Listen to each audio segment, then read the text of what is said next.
حضور نبی کریم صلی اللہ علیہ وسلم نے فرمایا کہ معراج کی رات جب میں عرش کے قریب پہنچا تو ارشاد خداوندی ہوا کہ اے میرے حبیب آگے چلے آؤ۔ اس وقت آپ صلی اللہ علیہ وسلم نے نالین مبارک اتارنی چاہی تو عرش عظیم میں لرزہ آیا اور آواز آئی کہ اے میرے حبیب نالین سمیت عرش پر جلوہ گر ہو جاؤ تاکہ آپ صلی اللہ علیہ وسلم کے قدم کی برکت سے میرا عرش قرار پائے۔ آپ صلی اللہ علیہ وسلم نے عرض کی یا اللہ موسیٰ علیہ السلام کو حکم ہوا تھا، ترجمہ اے موسیٰ اپنی نالین اتارو، تم طوا کی پاکیزہ وادی میں ہو، جب تیرا عرش کوہ طور سے کئی درجہ افضل ہے، میں کس طرح نالین سمیت آ جاؤں؟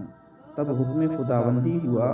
اے میرے حبیب صلی اللہ علیہ وسلم موسیٰ علیہ السلام کو نالین اتارنے کا حکم اس لیے ہوا تھا کہ طور سینا کی خاک اس کو لگ جائے اور موسیٰ علیہ السلام کی شان بلند ہو جائے،